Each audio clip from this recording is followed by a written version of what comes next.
1 Kings chapter 10, starting in verse 6. We're going to look at his wealth.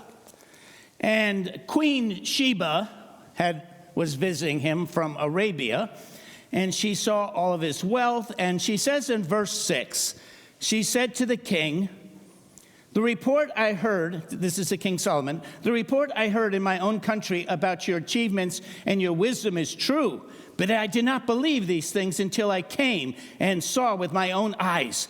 Indeed, not even half was told me. In wisdom and wealth, you have far exceeded the report I heard. How happy." You want to gag my staff? Just say verse 8. "How happy your people must be. How happy your officials and staff who continually stand before you and hear your wisdom." I like to think, I'm sure my staff just loves listening to my wisdom. They can't wait. And yeah, right. I have to keep that in mind. So down in verse 14, the weight of the gold that Solomon received yearly was 666 talents. Now, I don't know why they didn't put that in English, which would be 25 tons. Maybe it's because they thought 666 was significant. I don't know if it is or isn't, but 25 tons of gold. Come over to verse 18.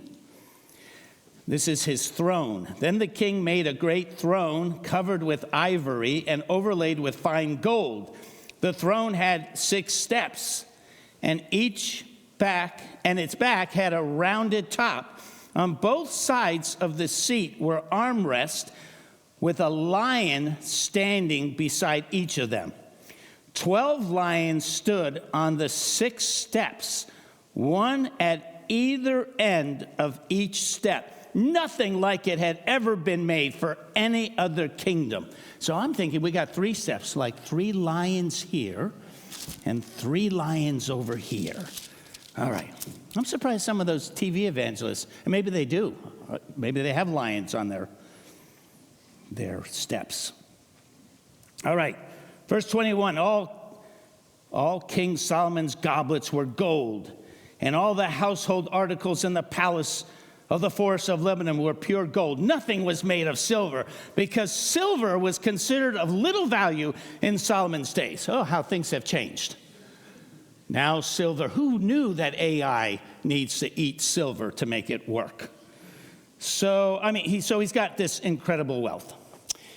So I got a question for you. I'm not going to hit all of this, but almost every president in the 250 years of our nation, almost every president has been a millionaire if you adjust the salaries of the early presidents to what it would be worth today. Almost all of them were millionaires. Abraham Lincoln was the 6th poorest president, but even he would have been considered a millionaire in today's standard. So I got a question for you. Who was the richest president, and who was the second richest president that we've had?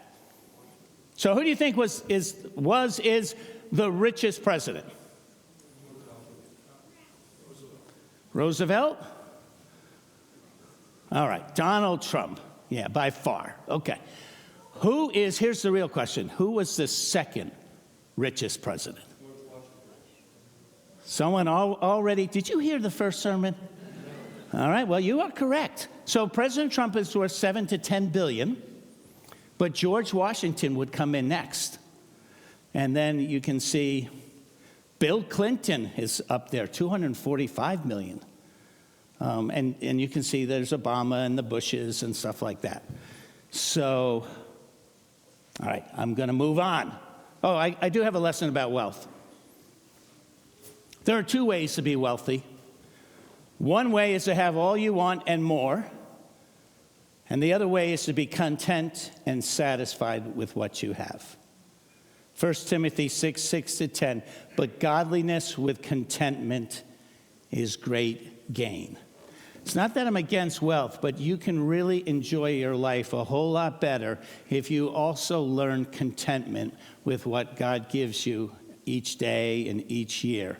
It's of great wealth to have contentment.